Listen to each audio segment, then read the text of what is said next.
The Valorian hegemony had ruled the stars for 12,000 cycles, and in all that time, they had never once felt fear. Fleet Admiral Kethron stood tall on the command deck of the Eternal Silence, the greatest warship ever built by his people, and he watched the endless darkness of space through the massive viewing window before him. His four eyes moved slowly across the display screens that surrounded him on every side, and he felt pride swelling in his chest as he always did when he stood in this place. The hegemony controlled 100 star systems, and every single one of them answered to the Council of Hierarchs without question or hesitation. Every species they had ever encountered had been cataloged and classified, and either brought under their control or eliminated from existence entirely. Their sensor networks stretched across vast distances of empty space, and nothing could move within their territory without being detected and identified within moments. This was the order of things, and this was how it had always been, and this was how it would always be. Or so Kethron believed until the alert began to sound. The noise was sharp and urgent, and it cut through the quiet hum of the bridge. Like a blade through soft flesh. "Report," Kethron commanded, and his voice was calm because he had faced countless situations like this before, and none of them had ever presented a real challenge. "Admiral," the sensor officer replied, and there was something strange in his voice that made Kethron turn to look at him directly. "We have detected a vessel entering our space from the outer rim." "Identify it," Kethron said simply. "That is the problem, Admiral," the officer answered, and now his voice was shaking just slightly. "The vessel does not match anything in our databases." Kethron felt his body go still and cold as he processed these words. In 12,000 cycles of hegemony rule they had encountered and cataloged over 400 different species from across the galaxy. Every ship design was recorded, and every piece of technology was analyzed, and every possible variation was stored in their vast archives. The idea that something could exist without being known to them was simply not possible. "Run the scan again," Kethron ordered. "I have run it 17 times already, Admiral," the officer replied, "and the result is the same every time we try." Kethron moved across the bridge with quick steps and pushed the officer aside so he could look at the data himself. The vessel on the screen was small, much smaller than even their smallest patrol craft, and it moved through space with a strange efficiency that he could not understand. Its hull was dark, almost black, and it seemed to absorb the light around it rather than reflecting it back. There were no visible weapons, and no obvious engine ports, and no markings of any kind that might tell them where it came from. The ship was a mystery wrapped in darkness and silence. "Cross-reference with the collective archives," Kethron commanded. "Search every record we have from every species we have ever encountered in all of our history." The computer worked for several long moments, and then it delivered its answer. In a cold mechanical voice, "No match found in any existing records," it announced. "Origin point unknown. Species classification unknown. Technological profile unknown." Kethron stared at the screen and felt something he had not experienced in a very long time. It was a cold feeling that started in his stomach and spread slowly through his entire body, until even his fingers felt numb. He was afraid. The unknown vessel continued to move deeper into their space, and it did not slow down, and it did not change course, and it did not respond to any of their standard hailing frequencies. It simply moved forward as if it had every right to be there, and as if the greatest military force in the known galaxy was nothing more than empty space. "To pass through, track its trajectory," Kethron said, and his voice was harder now. "I want to know exactly where it is going, and I want to know now." "It appears to be heading toward the inner systems, Admiral," the navigation officer reported. "At its current speed, it will reach the hegemony core worlds within 3 standard rotations." 3 rotations. That was impossible. The distance from the outer rim to the core worlds was vast beyond measure, and even their fastest ships required 10 rotations to make that journey. "How can it move so quickly?" Kethron demanded to know. "Unknown, Admiral," came the answer. "Its propulsion system does not match any technology we have on record." Kethron turned away from the screens and walked to the center of the bridge, where he could think more clearly.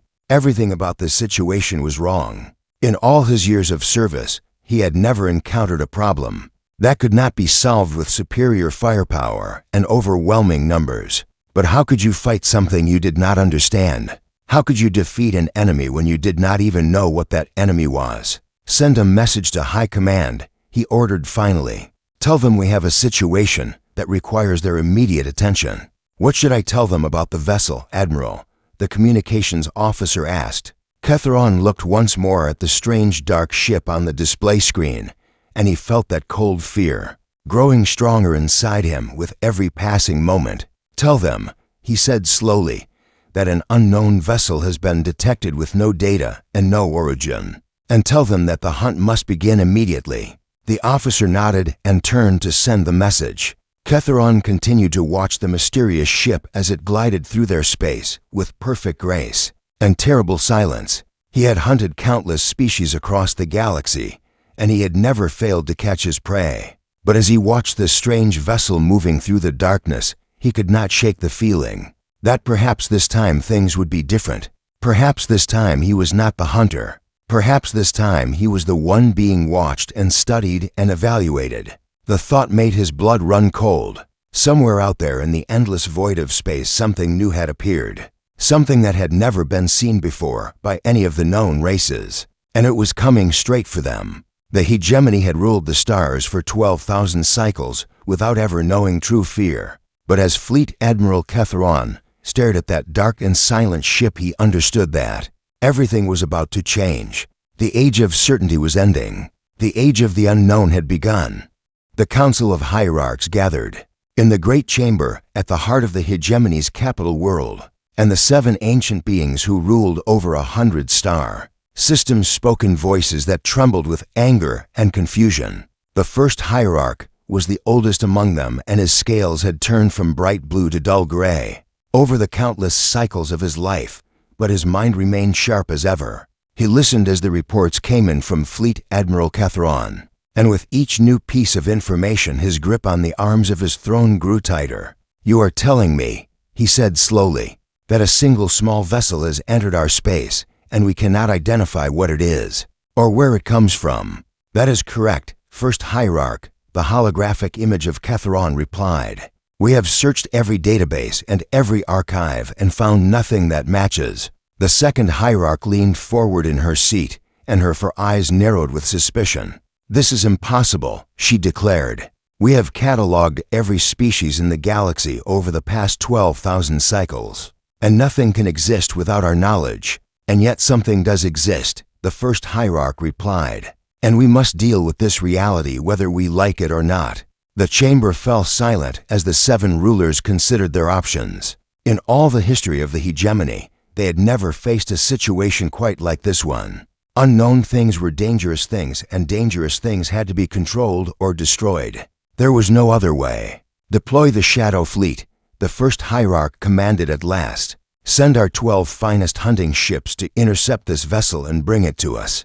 The Shadow Fleet was legendary among the species of the galaxy. These 12 warships had been designed for one purpose and one purpose only: to hunt down and capture any target, no matter how fast or how clever it might be. Their crews were the best of the best, warriors who had trained their entire lives for exactly this kind of mission. No prey had ever escaped them, and no prey ever would. The first hierarch watched as the orders were sent, and then he turned to address the council once more. We will capture this vessel and its crew, he announced. We will learn their secrets, and we will add their technology to our own. And then we will decide whether their species deserves to live under our rule, or whether they must be eliminated. The other hierarchs nodded their agreement, and the meeting was ended. Far across the void of space, the 12 ships of the Shadow Fleet received their orders, and immediately changed course to intercept the unknown vessel. Commander Vexal stood on the bridge of the lead hunting ship, and felt excitement building in his chest. He had spent his entire career waiting for a challenge like this, and now at last, his moment had arrived. All ships report ready, his second officer announced. We will reach the target in 6 standard time units. Excellent, Vexal replied. Begin forming the capture formation and prepare all weapons systems. The 12 ships spread out in a perfect pattern, creating a net of sensor beams and weapon locks that no vessel could possibly escape. They had performed this maneuver hundreds of times before, and it had never failed. As they drew closer to the unknown vessel, Vexal studied it carefully on his display screen. It was even smaller than the reports had suggested, barely larger than a shuttlecraft, and it seemed to be drifting peacefully through space without any concern at all. "They must see us approaching," his tactical officer said. "Why are they not running?" "Perhaps they do not understand the danger they are in," Vexal suggested with a cruel smile. "Or perhaps they are simply too primitive to realize what is about to happen to them." The Shadow Fleet closed the distance until the unknown vessel was completely surrounded. 12 warships formed a perfect sphere around the tiny dark craft, and every weapon was locked onto its hull. There was no escape now. "Unknown vessel," Vexal broadcast on all frequencies. "You are surrounded by the Shadow Fleet of the Valorian hegemony, and you will power down your engines and prepare to be boarded immediately." There was no response. The small ship simply floated there in the center of their formation, dark and silent and still. "They are ignoring us," the communications officer reported. "Or perhaps they cannot understand our language." Vexal felt his anger rising at this insult to the hegemony's authority. "Fire a warning shot," he ordered. "Show them what happens to those who defy us." A single energy beam lanced out from his ship and passed just meters from the unknown vessel's hull. And then something impossible happened. The small dark ship moved. It did not accelerate in any direction that Vexal could understand, and it did not follow any trajectory that his tactical computers could predict. One moment it was surrounded by 12 warships with no way to escape.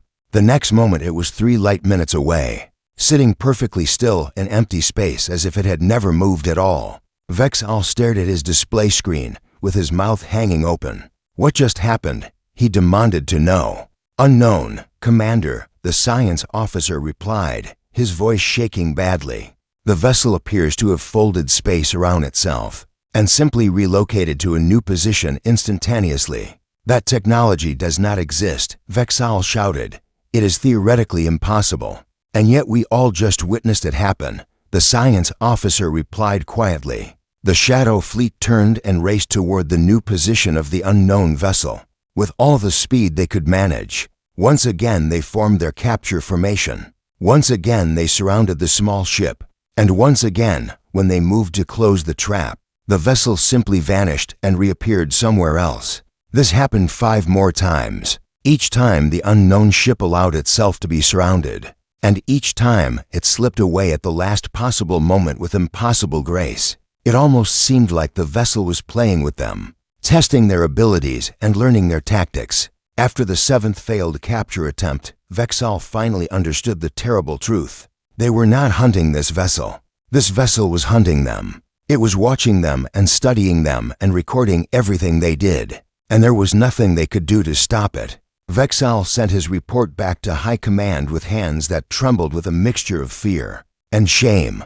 He had never failed a mission before, and he did not know how to process this new reality. The Shadow Fleet, the greatest hunters in the galaxy, had become the prey, and somewhere out there in the darkness, the unknown vessel waited and watched and prepared for whatever came next. The hunt had begun, but it was not the hunt that anyone had expected.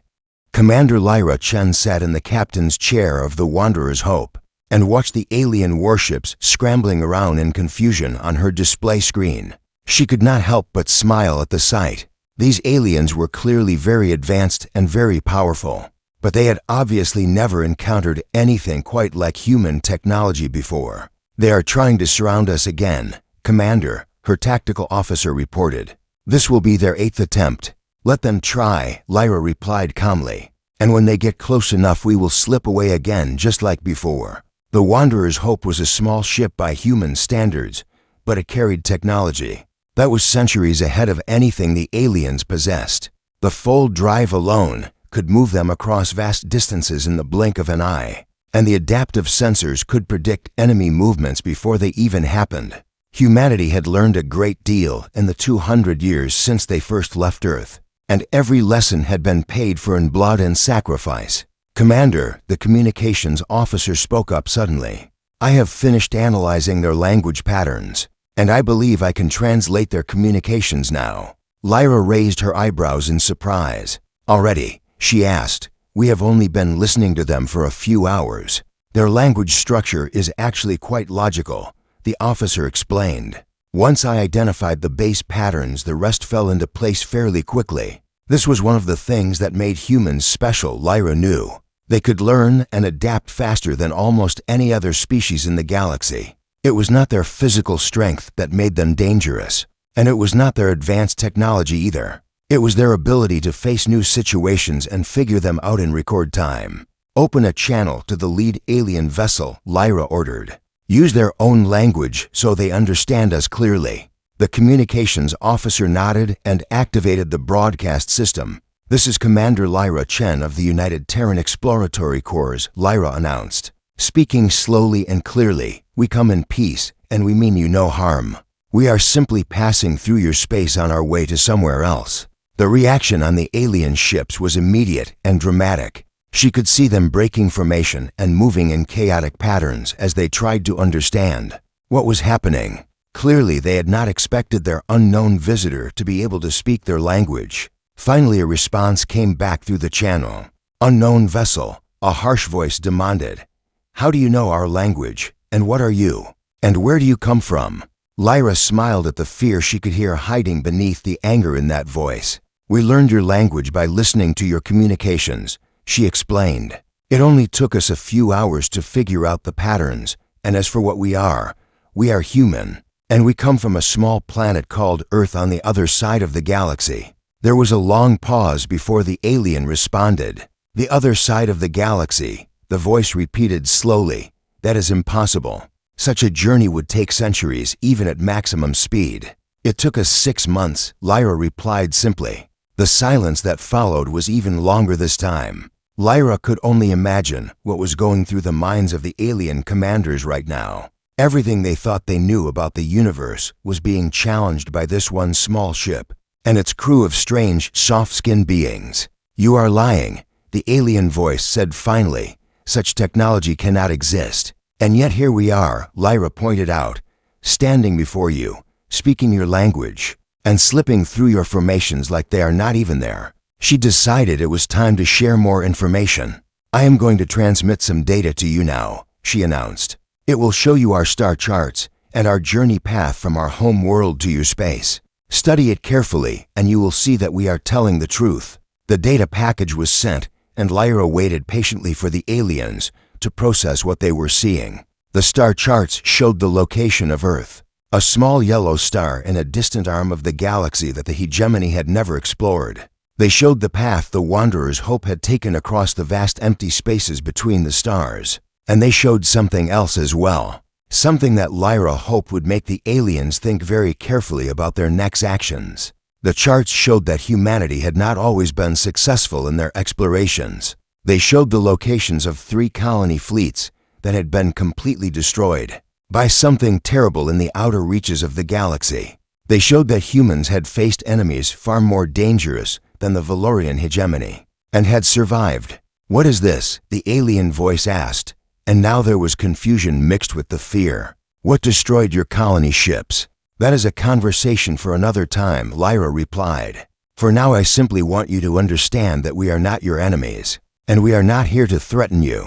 Then why are you here? The alien demanded. Lyra took a deep breath before answering. This was the moment she had been preparing forever, since they first detected the hegemony's sensor networks. We are explorers, she said. We travel the galaxy looking for other intelligent species because we believe that no one should be alone in the universe. But we are also survivors, and we have learned that there are things out there in the darkness between the stars that are far more dangerous than any of us can imagine. We came here because we detected your civilization and we wanted to make contact, and we wanted to warn you about what is coming. The alien commander did not respond immediately. Lyra could picture him sitting on his bridge, surrounded by his officers, trying to make sense of everything he had just heard. A species from the other side of the galaxy, technology that made the hegemony's best ships look like toys, and warnings of something dangerous lurking in the void. It was a lot to process. I must report this to my superiors, the alien finally said. You will remain where you are until they decide what to do with you. Lyra laughed softly. We will stay because we choose to stay, she replied, not because you order us to. But we will wait for your leaders to make their decision, and we hope they will choose wisely." The channel closed and Lyra leaned back in her chair. First contact had been made. Now the real work would begin. Fleet Admiral Kethron had spent the last 3 rotations doing something he had never done before. In his entire career, he was studying. Not studying battle tactics or weapon systems or fleet formations. He was studying the humans. Every communication they sent was recorded and analyzed. Every movement their ship made was tracked and documented. Every word they spoke was translated and examined for hidden meanings. And the more Kethron learned, the more confused and frightened he became. The humans were unlike any species the hegemony had ever encountered. They were soft and fragile, with no natural armor or weapons on their bodies. They could only survive in a very narrow range of temperatures, and they needed to breathe a specific mixture of gases or they would die within minutes. By all logical standards, they should have been one of the weakest species in the galaxy. And yet they had crossed the stars faster than anyone thought possible. And yet they had technology that made the hegemony look primitive. And yet they showed no fear whatsoever when surrounded by warships that could destroy them in an instant. How was this possible? Kethron studied the intercepted communications between the human crew members and found his confusion growing deeper with every passing hour. They talked about such strange things. One crew member was upset because another had eaten something called the last slice of pizza, and this seemed to be a serious matter that required lengthy discussion. Another crew member was sharing something called music, which was a series of organized sounds that served no practical purpose, but seemed to bring great joy to everyone who heard it. They argued about trivial things with great passion, and then moments later, they would be laughing together as if the argument had never happened. They were chaotic and irrational and completely unpredictable, and yet somehow they worked together with perfect efficiency when it mattered. Kethron watched a recording of the human ship passing through an asteroid field that his own navigators had calculated as completely impassable. The asteroids moved in random patterns that no computer could predict, and yet the human commander had guided her ship through the deadly maze without using any automated systems at all. She had simply looked at the chaos in front of her and somehow found a path through it, using nothing but her own instincts. It should have been impossible. The probability of success was less than 1%, and yet she had done it without even seeming to try very hard. They do not think the way we do, Kethron muttered to himself as he reviewed the footage for the 20th time. His science officer approached him carefully. "Admiral," the officer said, "I have completed my analysis of the human vessel's engineering systems. Tell me what you found," Kethron ordered. "Their technology is extremely advanced," the officer reported, "far beyond anything we have ever seen before. But what is truly remarkable is how they maintain it. During our pursuit of their vessel, one of their critical systems experienced a failure that should have disabled their ship completely. Our sensors detected that one of their crew members repaired the damage in less than 10 time units. How is that possible?" Kethron asked. "Our engineers would need at least 50 time units to repair something similar." The science officer hesitated before answering. "According to our analysis," he said slowly, "the human engineer repaired the system using a combination of adhesive tape and what appears to be metal wire bent into improvised shapes." Kethron stared at him in disbelief. "That cannot be correct," he said. "I have verified the data multiple times," the officer replied. "The repair should not work according to any engineering principles we understand, but it does work, and their ship is operating at full capacity."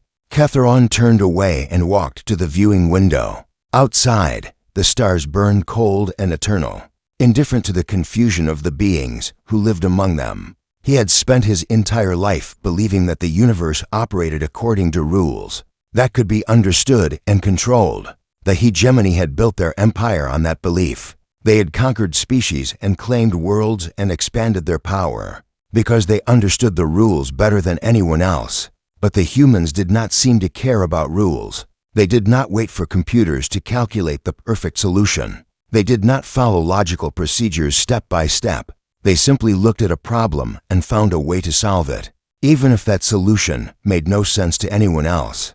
A new report came in from the medical division. "Admiral," the medical officer announced, We have analyzed the biological data on the human species. What have you learned? Ketheron asked without turning around. They are remarkable survivors, the officer replied. Their bodies can heal from injuries that would kill most species. They can adapt to new environments in a single generation. They can survive extreme temperatures and radiation levels that would destroy other beings. But most impressive of all is their mental capacity. Their brains are constantly rewiring themselves based on new experiences. They can learn new skills and new ways of thinking faster than any species we have ever cataloged. In simple terms, Admiral, they are the most adaptable species in the known galaxy. Ketheron closed his four eyes and let the information settle in his mind. Now he understood why the humans showed no fear. Now he understood why their ship could do things that seemed impossible. Now he understood why the Shadow Fleet had failed so completely. The hegemony had always won because they were stronger and smarter and more numerous than their enemies. But the humans were something different. They were not stronger, but they found ways around strength. They were not smarter by hegemony standards, but they thought in ways that could not be predicted. They were not more numerous, but each one of them was worth a dozen warriors from any other species.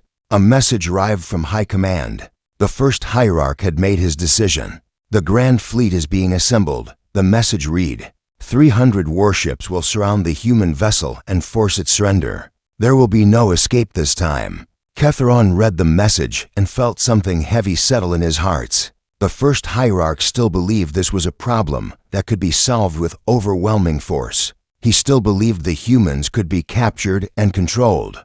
But Ketheron had studied these strange beings for 3 rotations now. He had watched them and listened to them and tried to understand them. And he was beginning to suspect that 300 ships would not be enough. 3,000 ships might not be enough. Because the humans were not just another species to be conquered. They were something the hegemony had never faced before. They were survivors, and survivors always found a way.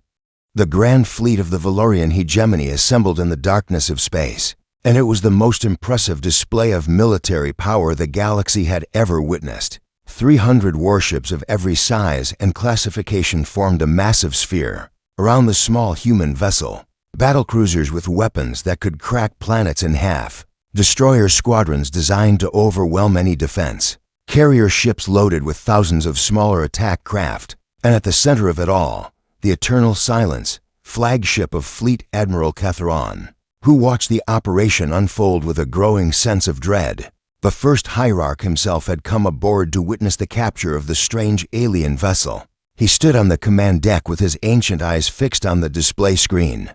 And his voice was filled with absolute confidence. There's no escape this time, the first hierarch announced. We have blocked every possible exit vector and every fold space trajectory. The human vessel is completely trapped. Ketheron said nothing. He simply watched and waited. The Wanderer's hope floated peacefully at the center of the formation, making no attempt to flee or fight. Commander Lyra Chen's face appeared on the communication screen. That is quite a fleet you have gathered. She said calmly, I am impressed. Human vessel, the first hierarch broadcast in his most commanding voice. You are surrounded by the full might of the Valorian hegemony, and you will surrender immediately. Resistance is impossible. He continued, your capture is inevitable. Power down your engines and prepare to be boarded. There was a moment of silence. Then Lyra Chen laughed. It was not a mocking laugh or a cruel laugh. It was the tired laugh of someone who had heard these words many times before. You know, she said, we have encountered many powerful species in our travels across the galaxy, and they all say the same things. Resistance is futile, surrender is inevitable. We are the greatest power in the universe. We have heard it all before. The first hierarch's ancient face twisted with anger at this disrespect. You dare to mock the hegemony, he demanded. No, Lyra replied, and her voice became serious. I am trying to save you.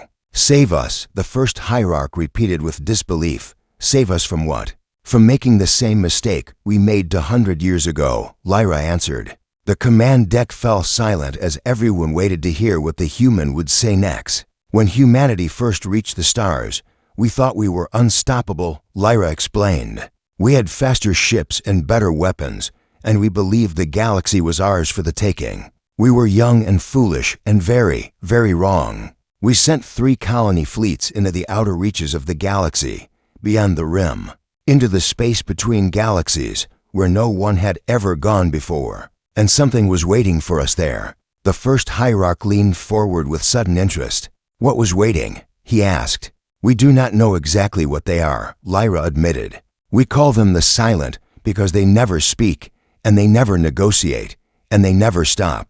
They destroyed our first colony fleet in less than a day. 10,000 ships and 2 million people, gone in an instant. We sent a second fleet to investigate, and they were destroyed just as quickly. The third fleet never even reached the rim before the silent came hunting for them. The display screen flickered and a new image appeared. It was a star map showing a vast region of space beyond the edge of the galaxy, marked with a strange symbol that the hegemony had never seen before. They are out there, Lyra said quietly, and they are moving slowly toward the inhabited regions of the galaxy. We estimate they will reach hegemony space within 50 cycles, maybe sooner. The first hierarch stared at the map with his ancient eyes, and for the first time in many cycles, he did not know what to say. Why are you telling us this? He finally asked.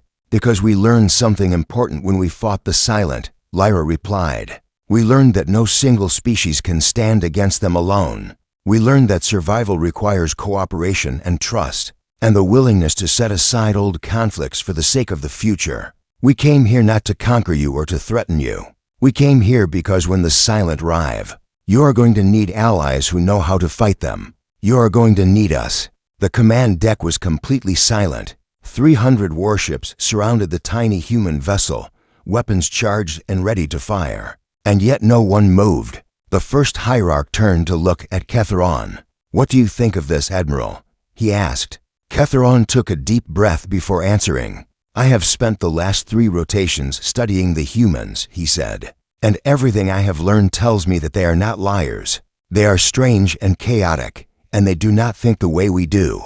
But they are also survivors, and they have faced terrible things and found ways to overcome them. If they say something is coming, then something is coming. And if they say they want to help us, then I believe they mean it. The first hierarch was silent for a long moment. Then he turned back to the display screen where Lyra Chen waited patiently. If what you say is true, he said slowly, then we have much to discuss. Lyra smiled. Yes, we do, she agreed. And I suggest we start immediately, because we have a lot of work to do and not much time to do it. The display screen flickered again and new data began to flow. Information about the silent and their capabilities and the tactics humanity had developed to fight them. Ketheron watched as the first hierarch began to review the information, and he felt something strange and unfamiliar stirring in his heart. It was hope. For 12,000 cycles, the hegemony had ruled through fear and force, and the absolute certainty of their own superiority. But now, facing a threat greater than anything they had ever imagined, they had found something even more powerful. They had found an ally. The humans were strange and unpredictable, and they did things that made no logical sense. But they were also brave and determined, and they never gave up no matter how impossible the odds. And if the darkness was truly coming, then there was no one else Ketheron would rather have standing beside him. The age of the hegemony was ending. The age of the alliance was about to begin. And somewhere in the void between galaxies, the silent continued their slow and terrible march toward the light of the living stars. The hunt was far from over. But now, for the first time, the prey had become the hunters, and they were ready to fight.